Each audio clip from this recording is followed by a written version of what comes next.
Olá, tudo bem? Vamos tentar, a princípio, um mergulho rápido no misticismo, que seria a busca por uma compreensão mais completa do absoluto, bem como no ocultismo, nessa ideia de desvelar o que se está escondido dos olhos ou da nossa limitada percepção cotidiana. O misticismo, o místico, busca uma relação mais íntima e profunda com Deus, com seu Deus, com a sua verdade, do que a religião tradicional permite. Para ele, os ritos do credo religioso padrão mais afastam do que aproximam o sujeito de Deus, da verdade, porque substituem a experiência individual, insubstituível, pela necessidade de comunhão. Mas a comunhão que o místico busca é com o seu Deus, não com os outros homens. E por isso mesmo é que o ascetismo se torna indissociável do misticismo. Para poder se concentrar totalmente nessa busca que o obsessiona, o místico tem mesmo que abandonar os outros homens, tornar-se um estranho na Terra. O místico pode se voltar para o ocultismo. Este é uma tentativa de se descortinar uma dimensão mais profunda da verdade, ou de se revelar verdades com as quais o comum dos homens não consegue lidar. Ocorre que muitas vezes o sujeito quer se convencer a qualquer custo que está desvelando alguma verdade última através do ocultismo, quando, na verdade, só o que está fazendo é erigir uma barreira entre ele e a verdade. Porque o ocultismo pode não significar apenas desvelar o que está escondido, mas também esconder o que está à vista de todos, com os mais diferentes propósitos. Digamos, alguém busca entender profundamente o que se passa dentro de si, como o seu espírito pode aspirar a uma compreensão profunda das coisas, mas nunca sair da superfície. E aí, nessa ânsia, se entregar a uma crença que só disfarça essa superficialidade, ao mesmo tempo que vive dela. Quantas vezes nós associamos o ocultismo a sujeitos mascarados, vestidos de preto e entoando cânticos indecifráveis?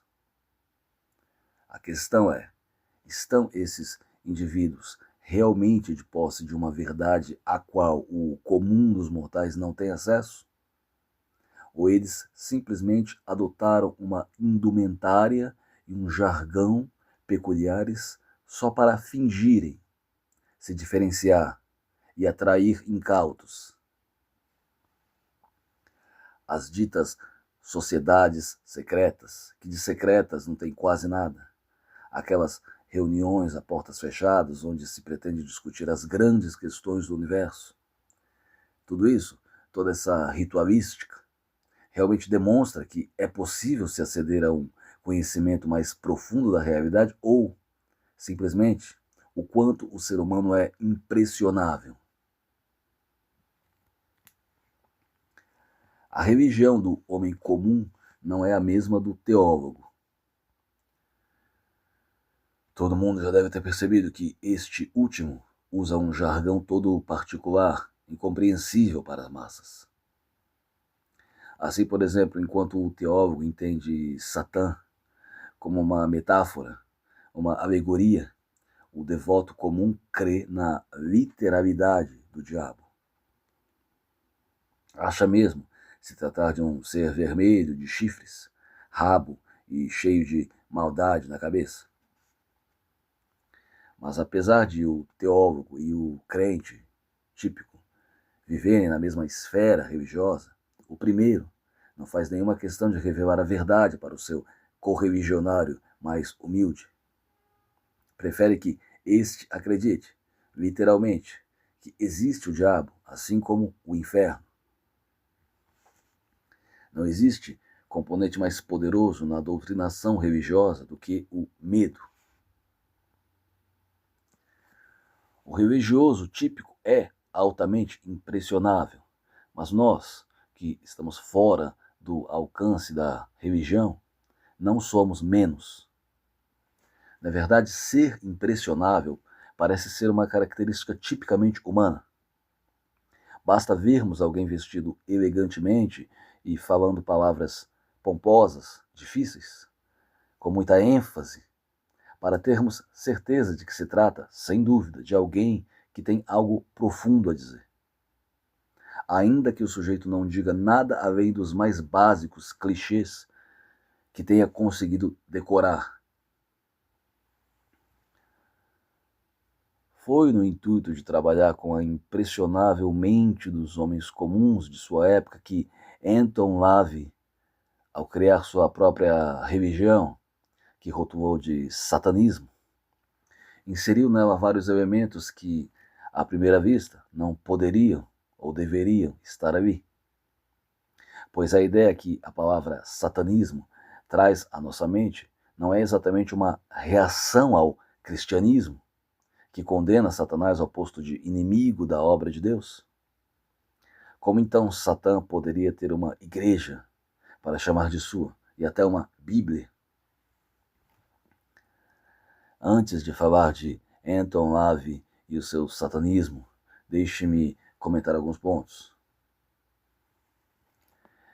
Para a igreja, é conveniente que o crente veja tudo o que é descrito na Bíblia como literal.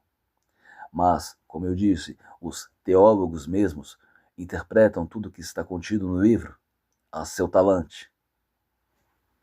Eles só não têm coragem ou não acham conveniente deixar claro para os crentes comuns que o texto bíblico é, na maior parte, alegórico.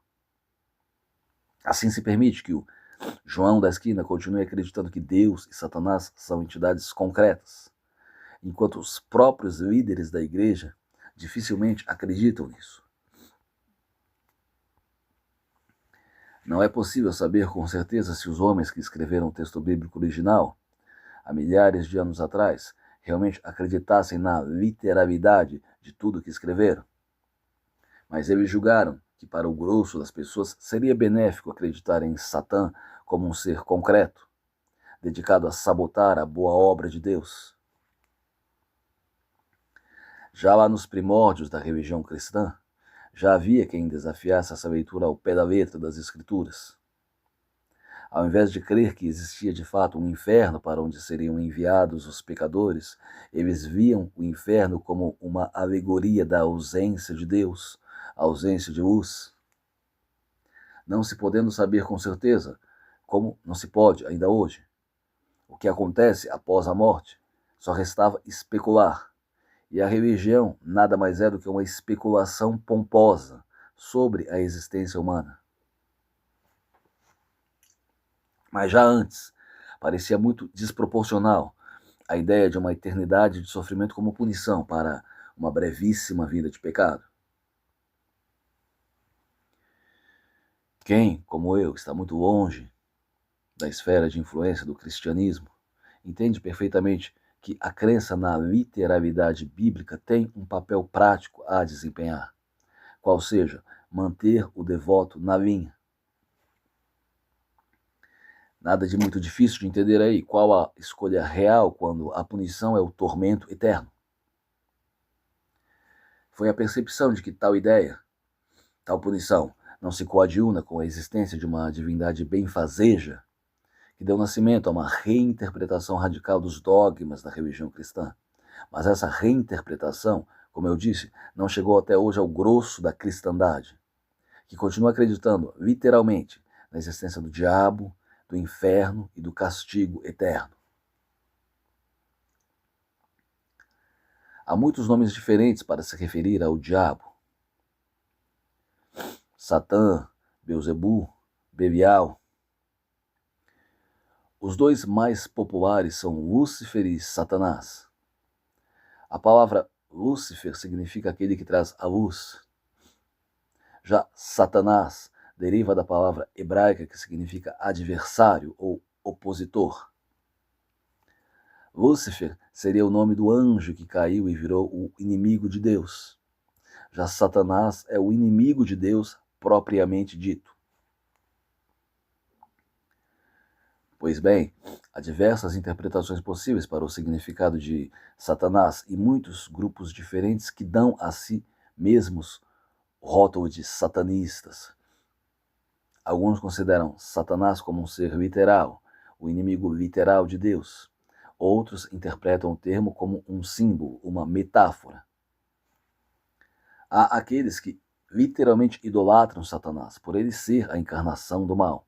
Esses seriam os chamados satanistas teístas.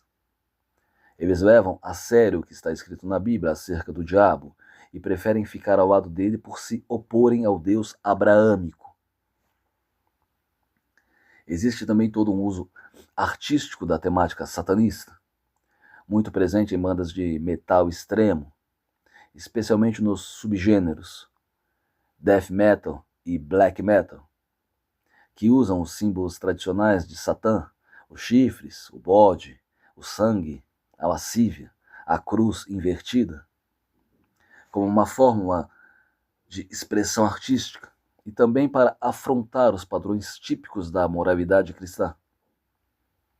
É preciso frisar que, para grande parte dos artistas de metal e outros artistas que se utilizam das imagens satânicas, o satanismo é apenas um tema, tão verdadeiro para eles quanto o anarquismo dos punks. Eu não creio no Deus bíblico e nem em nenhuma outra forma de divindade.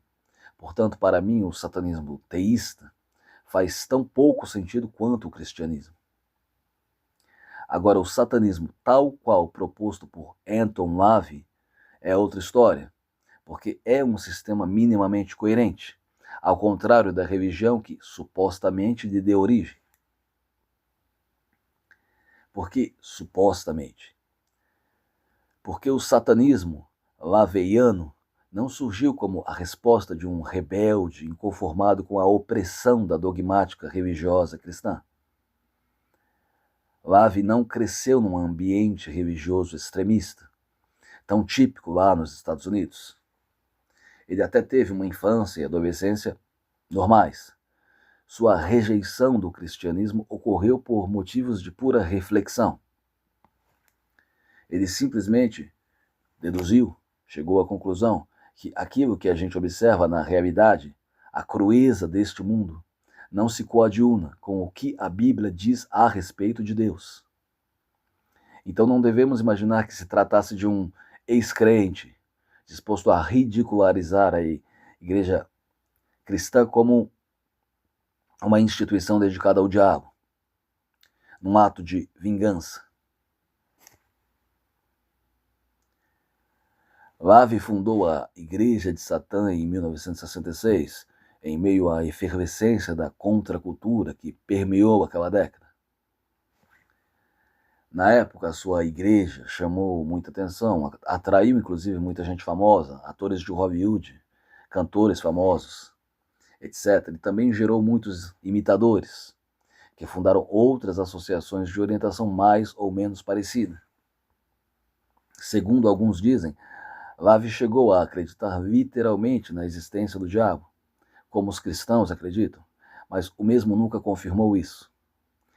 Segundo ele, desde muito cedo ele foi um cético, e todos os rituais e o visual chamativo e provocativo que ele assumiu, que influenciou um sem número de pessoas, tudo isso era parte do teatro que ele montou para, antes de mais nada, ridicularizar o cristianismo, mas também para brincar com a visão que o imaginário popular tem do demônio, para instigar uma reação nas pessoas. Ele se tornou mesmo um personagem da cultura pop norte-americana, como Aleister Crowley, mas ele afirmou mais tarde que era avesso à fama.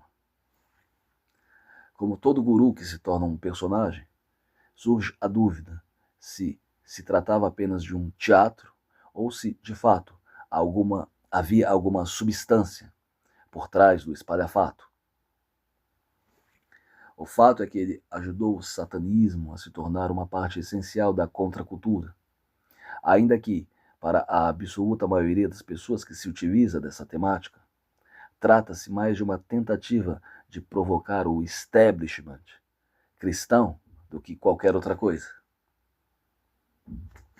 Lavi não acordou um dia, recebeu uma revelação e pronto. Sentou-se para escrever o seu evangelho. O texto da Bíblia satânica deriva, ou melhor, reaproveita ideias de um monte de gente que veio antes dele. A começar pela Ayn Rand, sobre quem eu já falei aqui. Também Nietzsche é uma influência evidente, assim como um livro chamado Might is Right, traduzido, A Força Faz o Direito, que causou muita polêmica ao ser publicado em 1896 e que influenciou um monte de gente, até Hitler. Nesse texto, cujo autor verdadeiro nunca foi conhecido, é exposta uma doutrina altamente radical que prega basicamente a destruição de toda a ordem estabelecida em prol dos indivíduos realmente fortes. É a doutrina da glorificação da lei do mais forte e da aniquilação dos fracos, sob argumentos pretensamente darwinianos. A filosofia em que Lavi baseou o satanismo não era assim exatamente original, era um egoísmo com pitadas de darwinismo, de misticismo e toda uma ritualística, mas sem um componente sobrenatural. É por isso que a parte da Bíblia satânica dedicada a rituais soa estranha numa primeira leitura, e na verdade numa segunda também, porque Lavi adota uma linguagem metafórica para falar, pura e simplesmente, do desenvolvimento das potencialidades do indivíduo.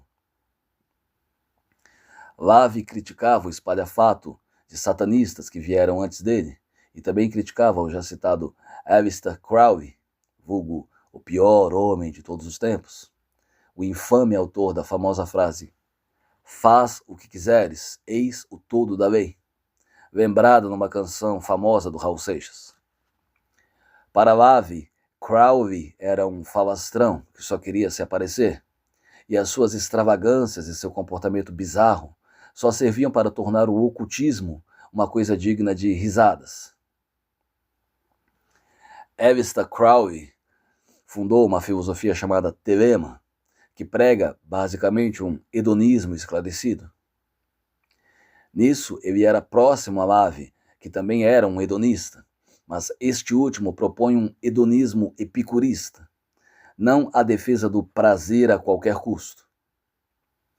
Mas onde os dois se diferenciam muito é que Lavi era muito mais discreto que Crowley. Enquanto este último era espalhafatoso e teatral, e parecia mais preocupado em manter sua fama de pior homem do mundo do que em criar uma filosofia efetivamente coerente, Lavi levava sua própria filosofia mais a sério.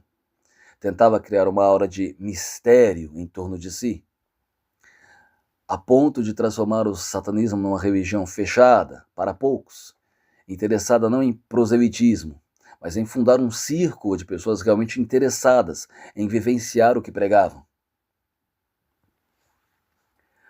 Aplicar o termo religião ao satanismo laveiano não é tão absurdo assim se lembrarmos que o significado original dessa palavra é religação ou reunião.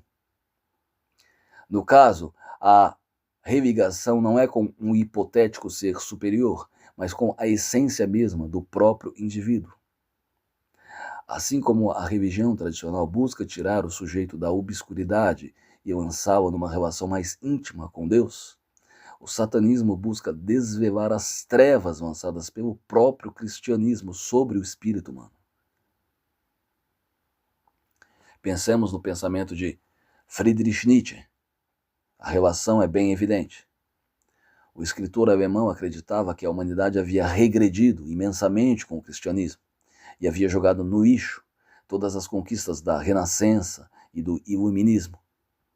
Nietzsche preconizou um homem que seria o exato oposto daquilo que a moralidade cristã erigiu como ideal, um homem que não se envergonha de si mesmo, de seus impulsos e de sua força, e afirma a vida e este mundo, ao contrário do cristão que nega o mundo à espera do paraíso.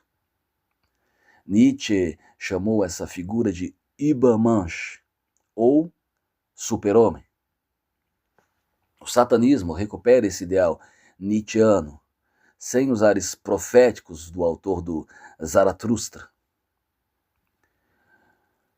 O homem que Lavey tensionava ser e idealizar era um homem que não se envergonhava de si mesmo e de suas paixões, de ser um homem e também de ser um animal, mas tendo a razão a seu serviço para controlar os seus instintos. Esse homem viveu e sobreviveu à caduca religião cristã e sua moralidade que prega que tudo no homem é mal, menos aquilo que emana de Deus. E escapando das amarras da religião falsa, impossível de ser seguida, entra agora em posse de uma nova perspectiva, a ideia de se conhecer por inteiro e se dominar, ser dono e juiz do seu destino. Aí é que sim, a palavra religião é ressignificada, para que agora o termo queira dizer não ligação com Deus, mas sim consigo mesmo. Por isso que apesar de a uma primeira vista, o satanismo parecer uma pataquada qualquer, uma piada sem graça com o cristianismo, o sistema tem o seu sentido. E a diferença para outros sistemas individualistas, como o próprio pensamento de Stirner ou o da Ayn Rand, é a ritualística que Lavey associou à sua doutrina. Assim, enquanto o egoísmo stirneriano ou mesmo o objetivismo randiano são essencialmente antirreligiosos e antirritualistas, não se podendo falar, no caso do Stirner, de qualquer tipo de prescrição a quem concorda com as ideias dele, o satanismo laveiano vai além e formula, em termos diretos, o que seria um sistema religioso essencialmente egoísta e hedonista. O exato oposto das religiões tradicionais, que pregam o altruísmo e o comedimento.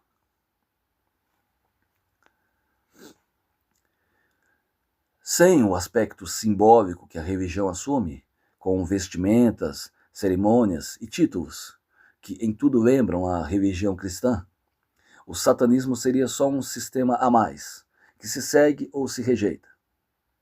A adoção de títulos e até de uma quase hierarquia, que em tudo emulam a Igreja Católica, aumenta o ar de círculo fechado, que tanto encanta aqueles que adoram a ideia de fazer parte de algo que poucos compreendem de fato.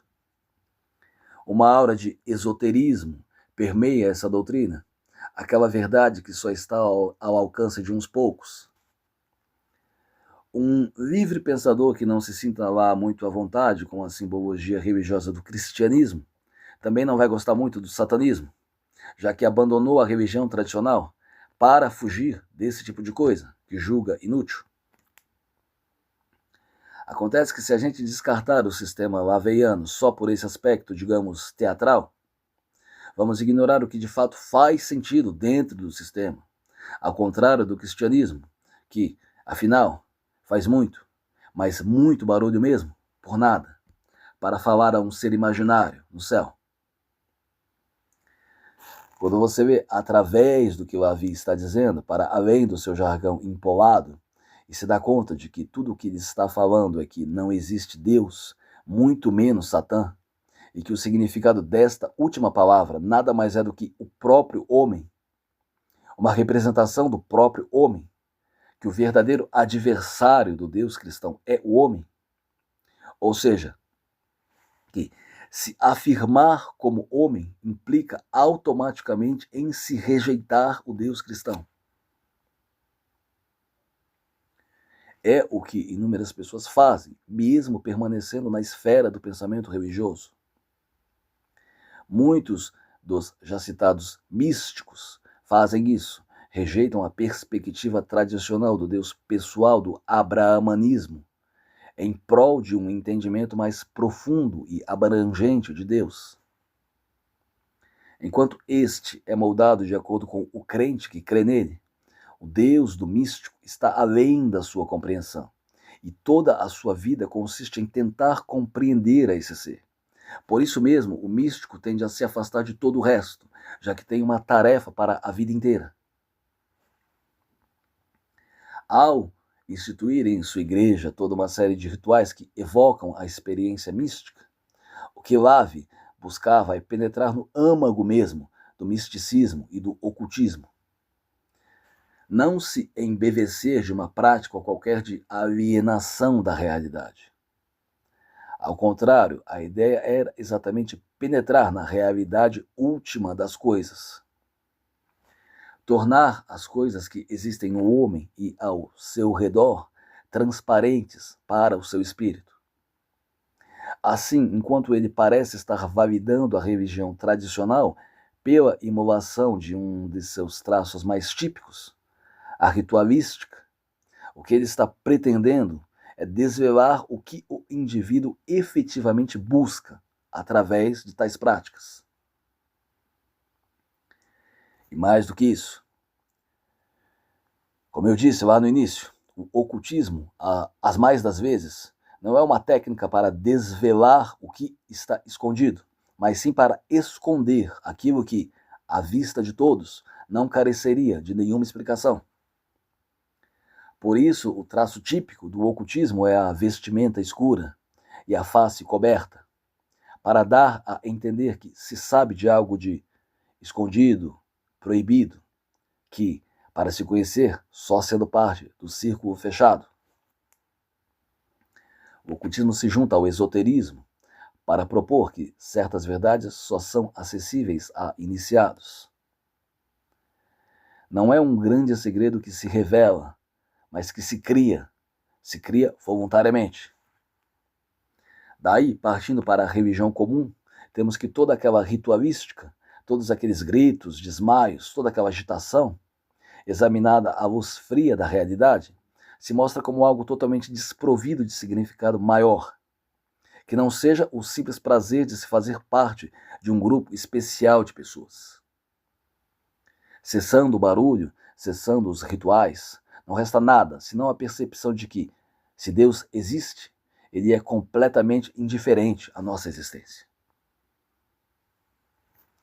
Ao adentrarmos o universo do satanismo e conseguirmos superar a estranheza de vermos ali aquilo que parece ser uma validação da própria religião que se critica, o que vamos notar é que a teatralidade tem como escopo demonstrar como a religião trabalha, através de símbolos e rituais, para dominar o crente, para lhe incutir medo.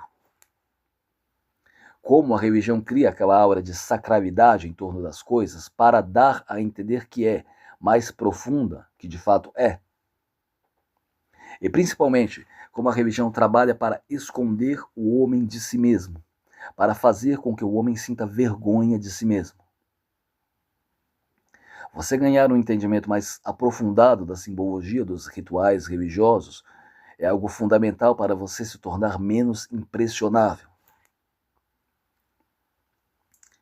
Porque a religião quer te impressionar, quer o teu frêmito, quer fazer você acreditar que aquilo que você experimenta ali não vai acontecer em nenhum outro lugar. O crente tem que gritar bem alto, para extravasar suas emoções, e a igreja lhe permite isso. Em todos os outros lugares ele seria visto como um louco. Na igreja ele é só um devoto entusiasmado.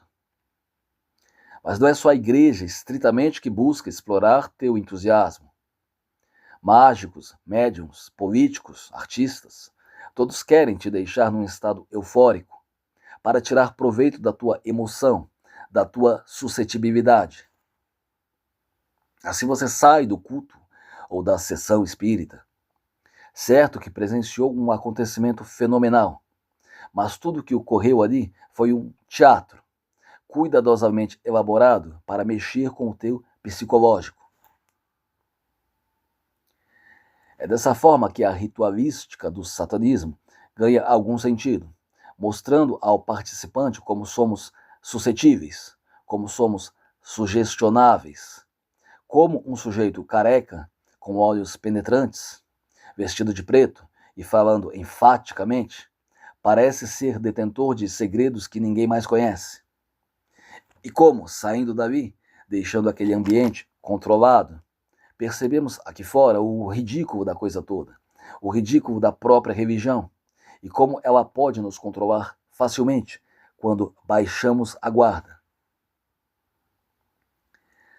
Claro que o objetivo de Lave não era só ridicularizar a religião ou expô-la. Ele acreditava que certos rituais são de fato importantes e eficazes para o sujeito se conhecer. O sujeito é o foco do satanismo. De certa forma, o satanismo transforma o eu em Deus. A doutrina leva a autoafirmação às últimas consequências. A ritualística laveiana parte da perspectiva individualista, da parte para o todo. Não é uma técnica de comunhão, ao contrário, é uma técnica de libertação do indivíduo das amarras da comunhão, para que ele finalmente comece a conhecer a si mesmo, o seu real potencial, a entender como as coisas funcionam no mundo e a compreender, lidar e dominar as outras pessoas. Para Lave, o indivíduo tem o direito à autoindulgência, aproveitar a própria vida do jeito que bem entender, buscar o seu próprio prazer. Mas isso não significa, como aliás no caso do egoísmo stirneriano, destruir ou aniquilar os outros. Ao contrário, o satanismo laveiano é essencialmente pacifista. A ideia é só destruir um inimigo em último caso, nunca agredi-lo sem razão. O ritual laveiano é um grande teatro, onde se busca fazer o indivíduo extravasar suas ânsias, emoções, desejos e explorar suas potencialidades, mas sem qualquer componente sobrenatural. O objetivo é realizar coisas neste mundo mesmo aqui, neste plano aqui. Não ganhar pontos com entidades invisíveis de qualquer espécie.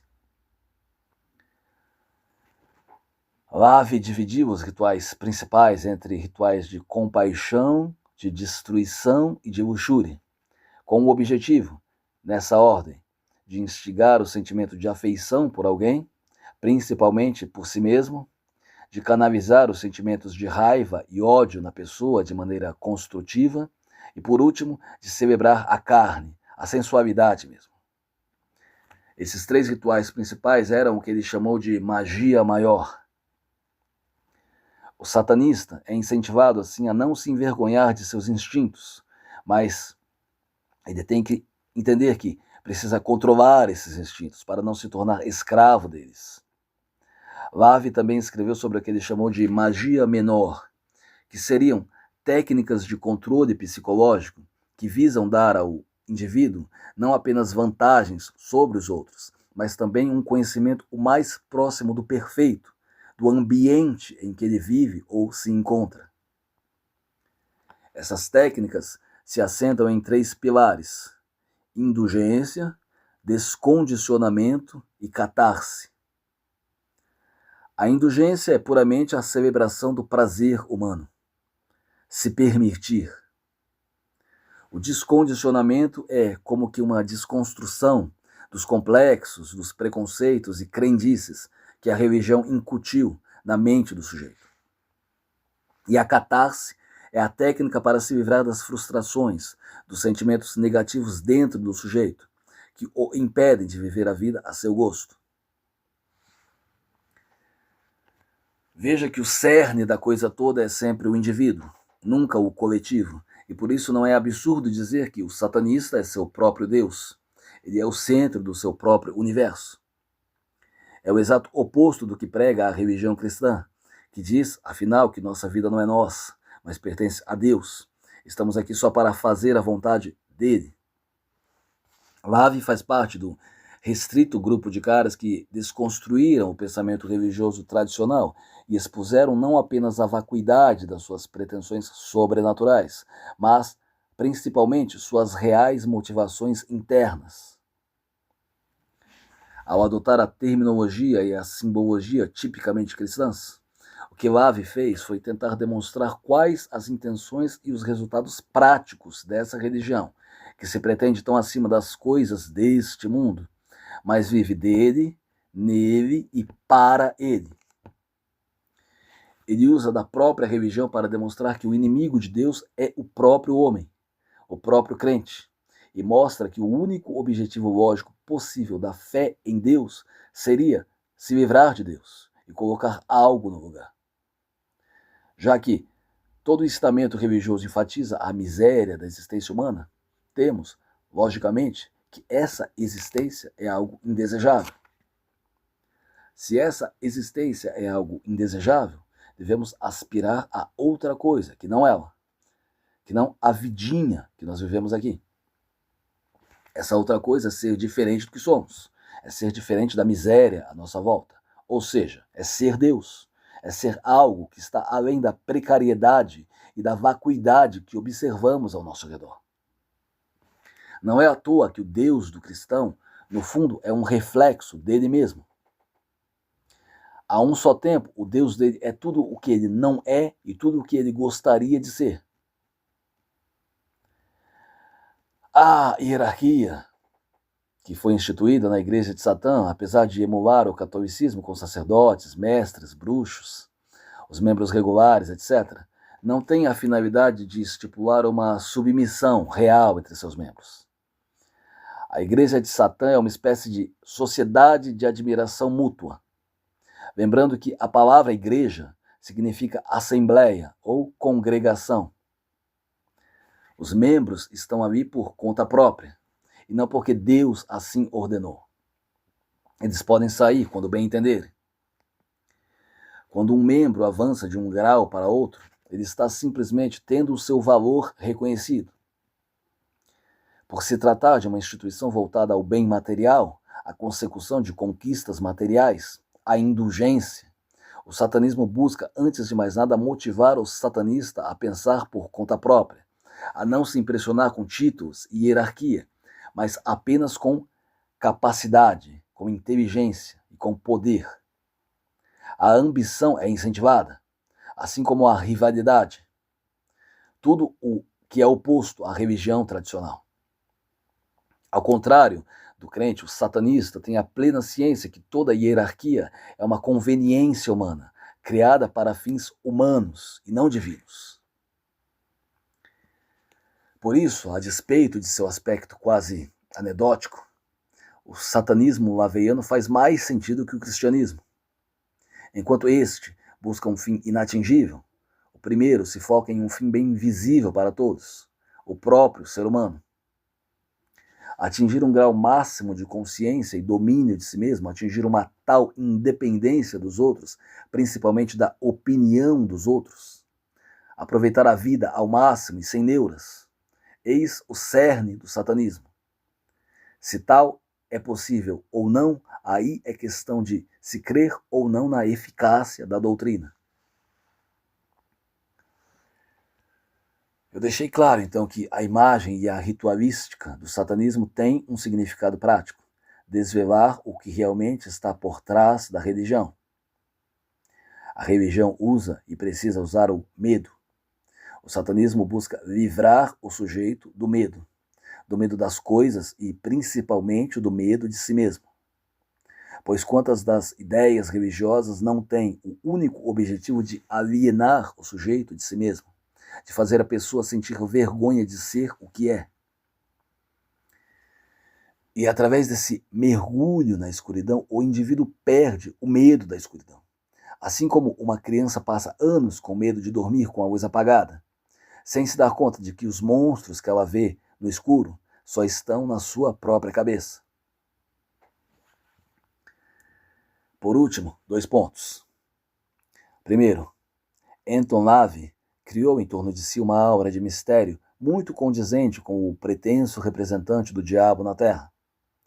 Mas apesar de ter fundado a Igreja de Satã em 1966 e de ter permanecido nela um bom tempo, lá pelo início dos anos 80 ele se tornou um sujeito recluso, vivia só com a sua esposa e não tinha lá muita fé no gênero humano.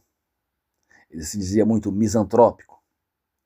A imagem do satanista provocador e desafiador das convenções era mais um tipo que ele fazia que qualquer outra coisa. No fundo, era um solitário e vivia em seu próprio mundo. Mas não deixou de deixar uma mensagem válida sobre emancipação e potencialidade individual. Segundo, o satanismo como religião e a própria Igreja de Satã existem ainda hoje, mas sem muita força, competindo com outras filosofias similares. Alguém pode imaginar que as regras, os mandamentos principais da religião sejam execráveis, mas não há nada disso. Não há nada de efetivamente irracional. Não dê opiniões sem te pedirem. Não faça mal a crianças sob nenhuma hipótese. Respeite os outros em sua casa. Não pratique importunação sexual. Só mate animais para comer. Só agrida os outros se estiverem sendo um cavo no teu pé, etc. Como se vê, nada de muito absurdo. Tirando esse aspecto de religião mesmo, de ser parte de um grupo fechado, é uma filosofia bem mais coerente que a maioria das religiões tradicionais, porque não determina ao membro uma conduta a seguir. O satanista é livre para sair da igreja quando quiser, e nem precisa entrar se não tiver vontade. Na realidade, tudo é pensado para que o sujeito sinta que existe um proveito para ele estar ali. Então, o satanismo laveiano é o mais próximo que temos de uma religião que realmente leva o egoísmo a sério e lhe dá um tal grau de importância que o sujeito se dá conta de que, longe de ser vergonhoso, o egoísmo é quase uma obrigação moral do indivíduo que se respeita. Obrigado por tua atenção.